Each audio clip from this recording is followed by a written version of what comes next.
basically flooded the system with money. Yes, we did. That's another way to think about it. We did. Where does it come from? Do you just print it? We print it digitally, and we do that by buying treasury bills. That actually increases the money supply. Financial Turmoil Explained. Good day, ladies and gentlemen, and welcome to the show on this Thursday, the 5th of May, 2022. Thank you for tuning in. Glad to have you guys here. Now, I'm going to tell you guys what. A major deleveraging event's getting ready to happen within the system. Now, normally I try to put a date on these things, and I get out there and I say I think it's coming so such and such a time. I'm not going to do that this time. I'm not going to tell you when I think it's coming. I mean, I'm not going to put a date on it for you guys. Or not try to, but I think it's probably within the next 6 months. You know, which is not real long. You know, I think it's going to be before the end of this year. But I'm not going to put a date on it because it might come later. I've got caught too many times trying to put a date on things. But, you know, most often I'm always correct about what's going to happen. It's just putting a date on it is very difficult. Anyway, it's a deleveraging event. Let's talk about what that is. You've seen it before. 2008 is the best example of a deleveraging event. 1929, the stock market crash was a deleveraging event. This is going to be a major deleveraging event, I think, with more power, or just as much, if not more power, than the 1929 event. Except we've never been through an event with that much power. The 2008 event was squished before it could show how much power it had. This one's going to be so powerful they're going to have to do something to stop it and to stop its progress. And when they do that, they're going to kill the dollar. But they got no choice.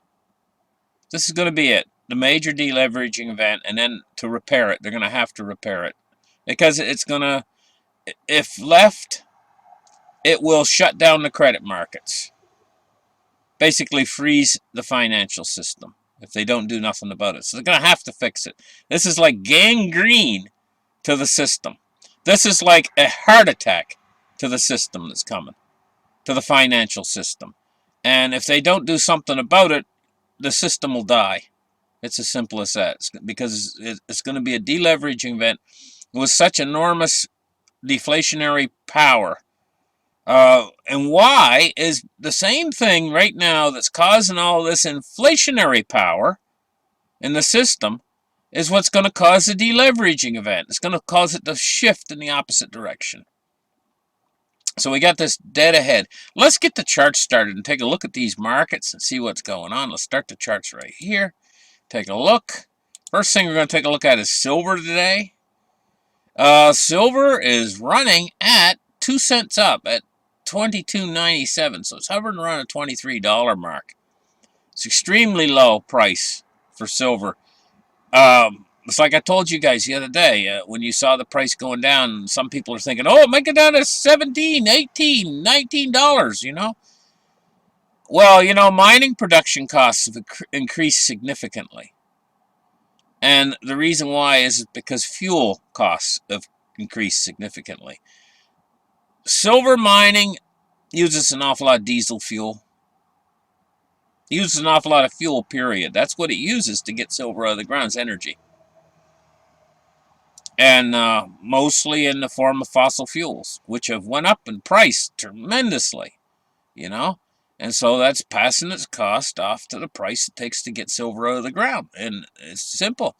It's getting up near the price that they're charging. So I can't put it more simply. This is such good value. Even if you're paying $30 when you pay the premium in the United States. Even if you're paying $30 an ounce, you're getting such good value because at least probably 2/3 of that money you're paying is what the miners are paying. So you're getting tremendous value, and you put that coin away, and you got something in your hand. It's got no counterparty risk. You know, this system is so polluted with counterparty risk. And if you don't know what counterparty risk is, let me explain it to you. Try to explain it to you. When you go into the store, you know, and you haul out that debit card, Used to be you hauled out cash.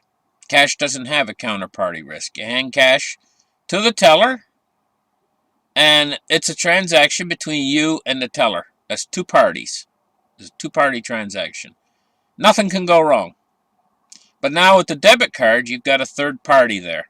That third party is the counterparty risk to the transaction. So you haul out your debit card, you put it in a thing, and for one reason or another, it says it doesn't approve it. We've all had that happen before. Card not approved. Who knows why? But that third party is saying, no, you can't spend this money. Well, all the way through the system, there's a third party. Everything is connected to the dollar now. Your stocks, your bonds, everything is third party. There's a third party there that can say, no, you can't have your money. The money you have in the bank right now, it's the same thing. A third party there. You could go and the bank could be closed. The doors could be locked. What are you going to do? That is counterparty risk.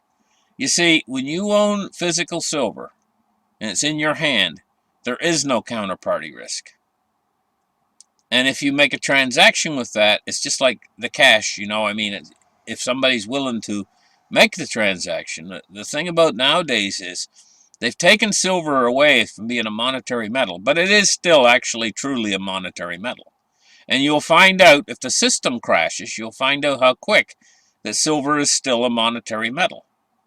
But what they've done is they've done their best, and it's worked through the system really well to make it so that it's not like a monetary metal.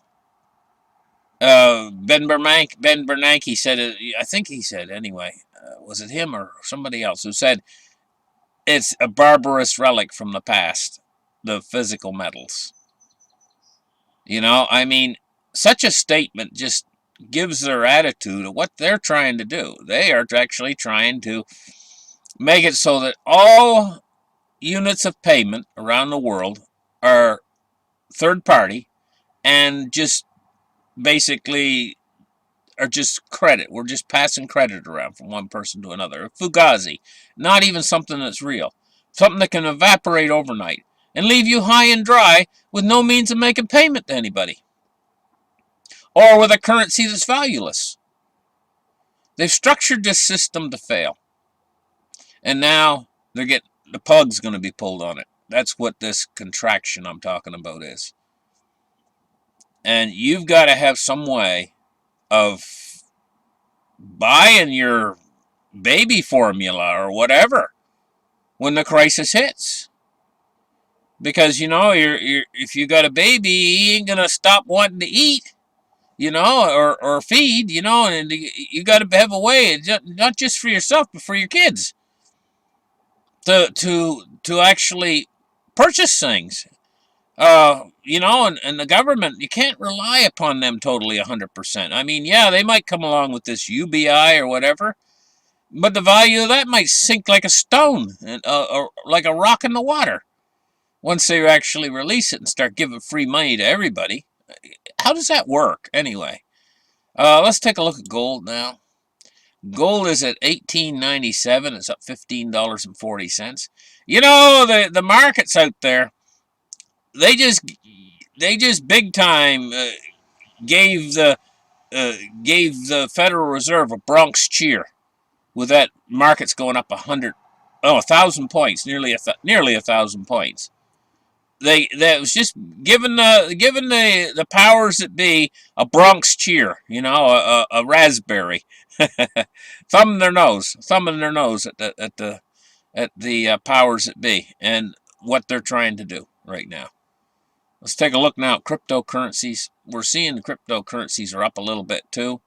Refresh the page here, 1786.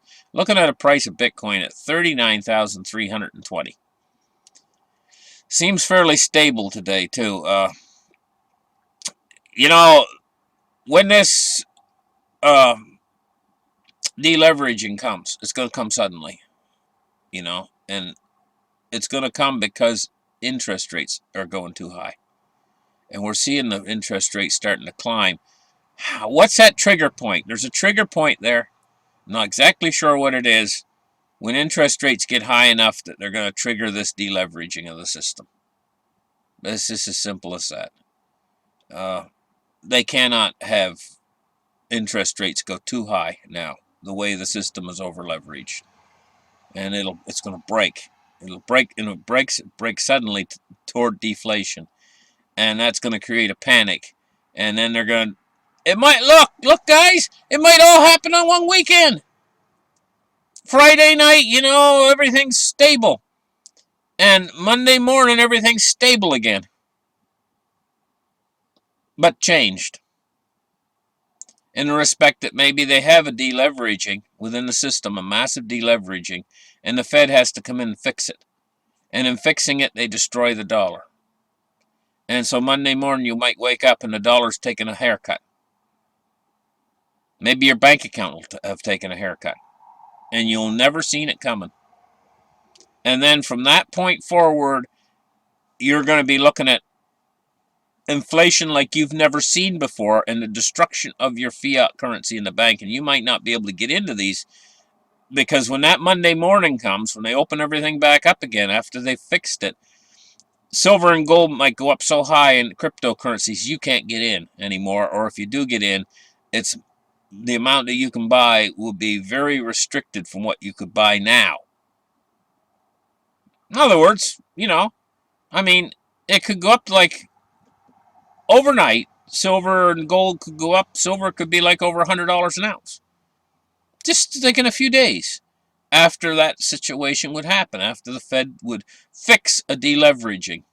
And they could do it like in just a matter of a couple days. In other words, we could go from what we got right now, just stumbling along, and all of a sudden a deleveraging event occurs, and then you just wake up and a few days later, the Fed's fixed it. But in fixing it, they've destroyed the dollar. And the whole thing could just happen, the whole process could happen like so quickly, you can't get a chance to get in on an awful lot of these asset classes that are out of the dollar, like cryptocurrency for one. I mean, this prices on things like this could just explode, and the dollar just the purchasing power just go through the toilet. And what are you going to do if that happens? And especially if you haven't got any, if you haven't put away anything for yourself, because they're going to strip the shelves clear. Everything that they can get a hold of that's going to retain purchasing power. Even things that now, things like pennies, they might all just disappear. People are getting pennies are made out of copper, and copper's worth something. You got to understand, fiat currency is worth nothing in its paper form. Now, you got copper pennies. That's from an era when copper used to be worth a penny, the amount of copper. And now they don't even make them out of copper anymore, I don't think. I think they make them out of zinc or something because it's not worth their while. The same thing happened in Rome, the fall and decline of the Roman Empire. Anyway, we're looking at the Dow Jones down 260 points. Let me refresh the page. 245 points, 33,724. Let's take a look now at crude oil. $110. Oh my gosh, that's getting high. Wow, and it's up $2.98 today alone. Wow, that is something else. But the cure for high crude oil prices is high crude oil prices, because when your crude oil prices get high like this, it makes incentive for them to open new wells and stuff and get out there and dig and find more crude sources.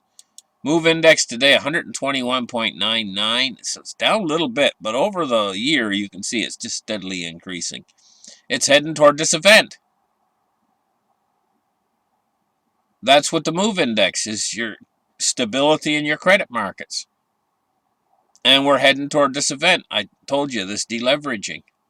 As these credit markets, as this number gets higher and higher, and it will, you can see over the last year, it's just creeping up, up, up.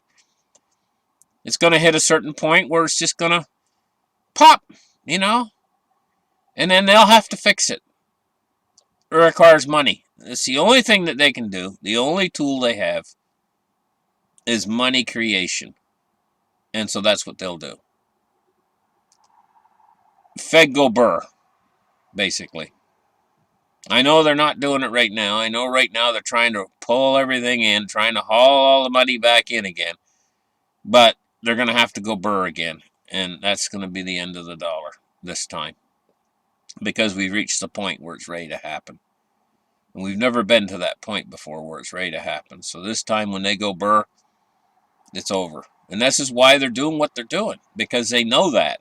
They know as long as they're doing what they're doing right now, they're safe. They're in a safety zone. As soon as they go burr again, if they go burr again, it's over. This is it. Last chance. Last hurrah. Bonds and rates today, we're looking at bond yields going up. And in fact, we're looking at a breach of the 3% on the U.S. 10-year, 3.03 and 3.13 for the U.S. 30-year. And so these yields, how high are they going to be able to go before the whole thing pops, the credit markets pop suddenly? This is what we're waiting. We're going to see. And then the reaction from the Fed could come so swiftly, and probably will, because they're not going to let the system collapse.